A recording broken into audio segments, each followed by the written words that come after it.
Hello students, कैसे हैं सभी लोग। आई होप सभी लोग बहुत अच्छे होंगे और पढ़ाई तो बहुत ही बढ़िया चल रही होगी। तो चलिए आज हम लोग नेक्स्ट टॉपिक की ओर बढ़ते हैं। इसके पहले आप लोग अगर वीडियोस वगैरह देखोगे, जैसे गॉस लॉ की अगर बात करें तो गॉस लॉ में हम लोगों ने कुछ कुछ बातें डिस्कस कर रखी, जैसे कि गॉस लॉ क्या होता है, उसके एप्लीकेशंस। तो कुछ एप्लीकेशंस ऑलरेडी मैंने लास्ट वीडियोस में दिखाया है आपको, वो एक बार चेक कर सकते हैं। इस वाले वीडियो में हम लोग क्या देखने वाले हैं, electric field calculation by the Gauss law. है ना, कि गॉस लॉ की मदद से कैसे आप इलेक्ट्रिक फील्ड को बहुत ही इजीली क्या कर सकते हो, फाइंड आउट कर सकते हो। बट एक प्रॉब्लम ये है कि गॉस लॉ लगा तो आप कहीं भी सकते हैं कोई भी सिचुएशन में, बट क्या है कि हम लोग प्रेफर वहीं पे करेंगे जहां पे गॉस लॉ से आंसर निकालना थोड़ा इजी हो। अब आंसर निकालना इजी हो सर, ये समझ नहीं आया। देखो, एक बात बताओ, गॉस लॉ क्या कहता है, E D A cos theta equal to Q inside by epsilon naught. तो देखो यहाँ पे क्यू इनसाइड तो हमें निकालना है हर एक केस में। हम वो सारे कॉन्फ़िगरेशन के लिए करेंगे, वो सारे चार्ज कॉन्फ़िगरेशन के लिए हम लोग बात करेंगे गॉस लॉ की, जिसमें कि ई डी ए का जो इंटीग्रेशन है वो थोड़ा इजी हो जाए। मतलब ये जो थीटा है, कॉस थीटा का जो वैल्यू है ये स्टैंडर्ड है। दैट मीन्स थीटा की वैल्यू या तो 0 डिग्री मिल जाए, या तो 90 मिल जाए, या 180 मिल जाए। इस तरह की अगर मुझे थीटाज मिलेंगी तो बहुत ज्यादा आसान होगा हमें इंटीग्रेशन। दैट मीन्स हमारा मेन एजेंडा होगा, हम लोग वो सिमेट्रिकल चार्ज कॉन्फ़िगरेशंस के वजह से प्रेफर करेंगे गॉस लॉ, जिसमें कि ये इंटीग्रेशन जो है E D A cos theta वो थोड़ा आसान हो जाए। है ना। तो कुछ स्पेसिफिक चार्ज कॉन्फ़िगरेशन पे हम लोग ज्यादा स्ट्रेस डालेंगे इस एप्लीकेशन को यूज करने के लिए। जैसे कि पहला चीज हो गया आपका ड्यू टू पॉइंट चार्ज, है ना, इसके बारे में देखेंगे। एक पॉइंट चार्ज अगर है तो उसकी वजह से आर डिस्टेंस पे कैसे इलेक्ट्रिक फील्ड निकालोगे। Similarly hollow and solid sphere, अगर यूनिफॉर्मली चार्ज हॉलो स्फीयर और सॉलिड स्फीयर है उसके केस में देखेंगे इनफाइनाइट लाइन चार्ज की वजह से देखेंगे और इनफाइनाइट शीट की वजह से देखेंगे। अब इनफाइनाइट शीट भी दो तरीके का हो सकता है, कंडक्टिंग और एक नॉन कंडक्टिंग। चलिए आगे हम लोग धीरे धीरे करके बढ़ते हैं। सबसे पहले हम लोग बात करेंगे किसकी, electric field due two point charge. तो यहाँ पे देखो आपको क्या करना है, अगर आप एक पॉइंट चार्ज के इलेक्ट्रिक फील्ड को ध्यान से देखोगे तो ये रेडियली आउटवर्ड की तरफ निकलेगा। अगर ये पॉजिटिव चार्ज है तो रेडियली आउटवर्ड की तरफ निकलेगा इस तरीके से। तो आप देखो, अगर आर डिस्टेंस पे जाओगे तो आपको इस सभी पॉइंट्स पे इलेक्ट्रिक फील्ड जो है उसका मैग्नीट्यूड आपको सेम नजर आएगा, सेम नजर आएगा। तो हम क्या करेंगे, अगर आपको कुछ इस तरह का सिमेट्रिकल सिचुएशन दिख रहा है, जैसे कि यहाँ पे आपको क्या दिख रहा है कि इलेक्ट्रिक फील्ड रेडियली आउटवर्ड निकल रही है, मतलब ऐसा लग रहा है, ऐसा ऐसा लग रहा है कि ये स्फेरिकली आउटवर्ड एक तरीके से इलेक्ट्रिक फील्ड निकल रहा है ना।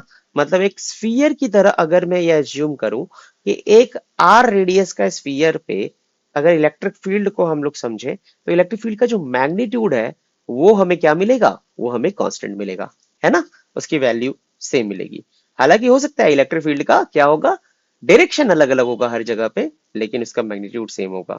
तो यहाँ पे देखिए क्या करने वाला है, अगर आप देखोगे बहुत ही छोटे छोटे छोटे छोटे इस तरह के अगर एलिमेंट आप ले लो, सरफेस पे क्या है, बहुत सारे छोटे छोटे एलिमेंट अगर ले ले जिसका एरिया क्या है, डीए है, तो हर छोटे छोटे एलिमेंट का जो नॉर्मल यूनिट वेक्टर है, मतलब एरिया वेक्टर का जो डायरेक्शन शो करेगा हर जगह रेडियली आउटवर्ड होगा। तो उस जगह पे अगर इलेक्ट्रिक फील्ड के साथ उसका एंगल देखोगे तो हर जगह पे आपको कितना नजर आएगा, 0 डिग्री नजर आएगा। मतलब अगर हम एक छोटा सा डी फाई लिखें तो हम क्या लिख सकते हैं, ई डी ए कॉस जीरो लिख सकते हैं ना। इसका मतलब छोटा सा जो डी फाई होगा हर एक छोटे छोटे एलिमेंट में वो ई इंटू डी ए आने वाला है, ई इंटू डी ए आने वाला है, राइट। अब हर एक छोटे छोटे डी फाई को अगर तुम ऐड करते चले जाओगे तो आपको टोटल फ्लक्स मिल जाएगा। है ना। दैट मीन्स ये वाली चीज को आप सीधा सीधा integral E D A cos zero लिख सकते हो, राइट। तो फाई टोटल जो है ई ऑफ इंटीग्रेशन डी ए लिख सकते हैं। अभी इंटीग्रेशन से बाहर क्यों आ गया, क्योंकि अभी जस्ट मैंने आपको बताया आर रेडियस पे या तो आर डिस्टेंस पे जो इलेक्ट्रिक फील्ड का मैग्नीट्यूड है वो तो कांस्टेंट है, तो वो इंटीग्रेशन से बाहर निकल जाएगा। क्लियर है क्या।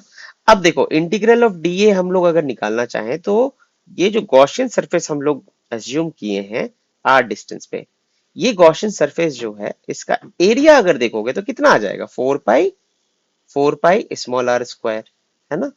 तो आई होप आपको यहां तक तो बात समझ में आ गई। अब देखो गॉसियन सरफेस जब तुम लोगे तो आपको ध्यान रखना है Gaussian surface should pass, Gaussian surface, Gaussian surface should pass through point P. मतलब जहां पे भी आपको इलेक्ट्रिक फील्ड निकालना है उस पॉइंट से गॉसियन सरफेस पास होता हुआ होना चाहिए। ठीक है, इस तरीके से आप एज्यूम करोगे। चलिए अब आगे बढ़ते हैं। तो यहां तक तो समझ में आया कि क्या इंटीग्रेशन करना है। अब देखो क्यू इनसाइड हमें चाहिए। तो क्यू इनसाइड क्या है, इस गॉसियन सरफेस के अंदर जितना चार्ज है वो बताना है। तो कितना है, क्यू है। तो गॉस लॉ से फिर से आप क्या बोल सकते हो, टोटल फ्लक्स जो होगा Q inside by epsilon not होगा। तो अभी जस्ट हम लोगों ने ये फ्लक्स निकाला E इंटू 4 पाई r स्क्वायर, जो कि किसके बराबर हो जाएगा, क्यू अपॉन एप्सिलॉन नॉट। तो यहां से देखो हमारे पास आंसर आ जाता है Q by 4 pi epsilon naught R square, जिसको आप क्या लिख सकते हो, 1/4 पाई एप्सिलॉन नॉट को क्या लिख सकते हैं, 1/4 पाई एप्सिलॉन नॉट को के लिख सकते हो, राइट। अब देखो अगर मैं तुमसे पूछूं what is the variation of electric field with respect to R, that means अगर मान लीजिए यहाँ पे एक चार्ज पार्टिकल है, तो जैसे जैसे आप इससे दूर जाओगे इलेक्ट्रिक फील्ड का जो इंटेंसिटी है वो घटेगा या बढ़ेगा। तो ऑफ कोर्स देखो इनवर्सली प्रोपोर्शनल है क्या, इनवर्सली प्रोपोर्शनल है क्या, दैट मीन्स अगर आर को बढ़ाओगे, अगर आर को बढ़ाओगे तो इलेक्ट्रिक फील्ड क्या होगी, घटेगी। और किस तरह से घटेगी, हाइपरबोलिकली घटेगी, है कि नहीं, समझ में आ रहा है। चलिए बहुत बढ़िया, आगे बढ़ते हैं। अब देखो इस पे एक छोटा सा क्वेश्चन है, जैसे कि आपने देखा होगा बहुत ही कॉमनली आज क्वेश्चन है, जिसमें कि दो पॉइंट चार्ज आपको इस तरीके से किसी स्पेसिफिक डिस्टेंस पे रखा हुआ दिख सकता है, जिसमें कि आपसे पूछता है कि न्यूट्रल पॉइंट कहाँ पे है। न्यूट्रल पॉइंट मतलब ई नेट कहाँ पे आपको जीरो मिलेगा, ई नेट कहाँ पे जीरो मिलेगा। अब यहीं पे मैं इस क्वेश्चन में एक्स्ट्रा ये ऐड कर सकता था कि आप ये पोजीशन बताइए कहाँ पे किसी एक स्पेसिफिक चार्ज को रखने से नेट फोर्स इसके ऊपर जीरो आएगा। तो इलेक्ट्रिक फील्ड जहां पे जीरो होगा वहां पे किसी चार्ज को रखोगे तो वहां पे क्या हो जाएगा, फोर्स भी जीरो हो जाएगा, है ना। तो यहाँ पे दो तरीके के सिचुएशन मिल सकते हैं जहां पे आपको दोनों पॉजिटिव या तो दोनों नेगेटिव या तो ऑपोजिट साइन वाले चार्ज मिलेंगे। ठीक है, चलिए एक एग्जांपल हम लोग देख लेते हैं, उसके बाद आगे हम लोग देखेंगे क्या नोट पॉइंट है। तो देखो अगर मैं तुमसे पूछूं कि ये प्लस Q1 है और ये प्लस Q2 है, अगर कोई एक पॉइंट मैं बीच में ले लूं तो क्या वहां पे नल न्यूट्रल पॉइंट मिल सकता है क्या। अब न्यूट्रल पॉइंट मिल सकते हैं, कैसे चेक करेंगे। तो देखो Q2 की वजह से रिपेलिंग फील्ड आएगा E2 इधर, और Q1 की वजह से भी रिपेलिंग फील्ड आएगा राइट हैंड साइड E1। तो ये दोनों लोग आपस में अपना मैग्नीट्यूड एडजस्ट करके इलेक्ट्रिक फील्ड जीरो कर सकते हैं, है ना। दैट मीन्स इस लाइन पे कहीं इलेक्ट्रिक फील्ड जीरो हो सकता है, चांसेस तो है सर। अगर हम लोग ये बात बोले कि राइट हैंड साइड क्या इलेक्ट्रिक फील्ड जीरो जीरो होने की संभावना है, तो चेक करते हैं। अगर कोई एक पॉइंट लोगे तो Q2 की वजह से राइट हैंड साइड मिलेगा और Q1 की वजह से भी right hand side, that means ये दोनों वेक्टर्स एक दूसरे को क्या कर रहे हैं, नलीफाई तो नहीं कर सकते हैं, खत्म तो नहीं कर पाएंगे। दैट मीन्स इधर भी ई नेट जीरो नहीं हो सकता और ना ही इधर हो सकता है सिमिलरली।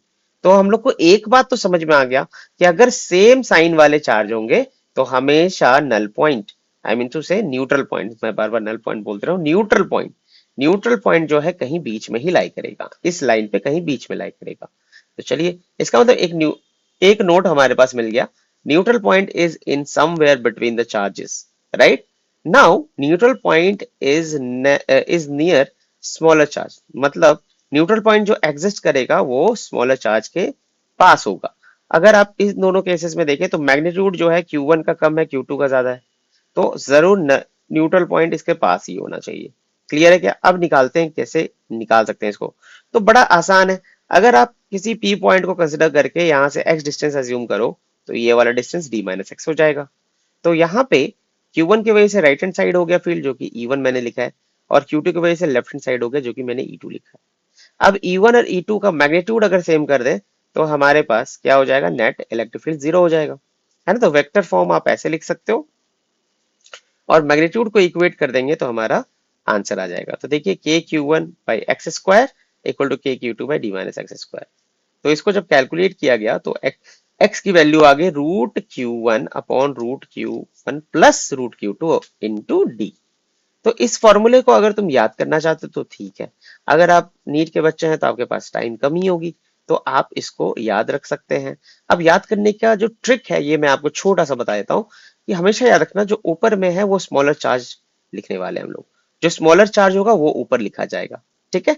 और नीचे जो है अगर न्यूट्रल पॉइंट कहीं बीच में लाई करेगा तो नीचे आपका प्लस का साइन आएगा, है ना, मल्टीप्लाइड बाई डी कर देना है।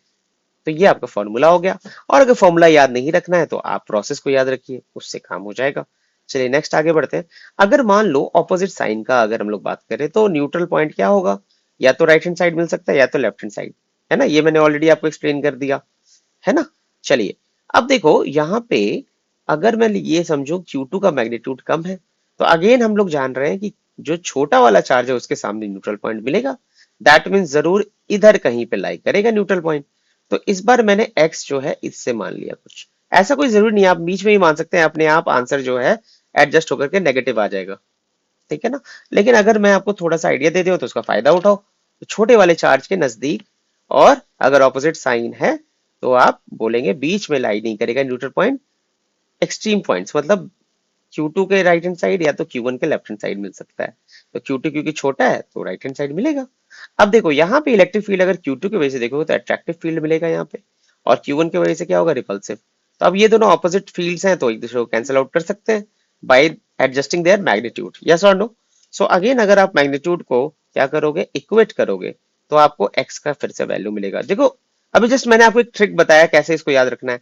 तो जो छोटा वाला चार्ज है वो देखो ऊपर आ रहा है डिनोमिनेटर में, और सॉरी न्यूमरेटर में क्या आ रहा है, छोटा वाला चार्ज आ रहा है, और डिनोमिनेटर में क्या आ जाएगा, बड़े वाले चार्ज का रूट माइनस छोटे वाले चार्ज का रूट, क्योंकि ये वैल्यू हमेशा पॉजिटिव आनी है।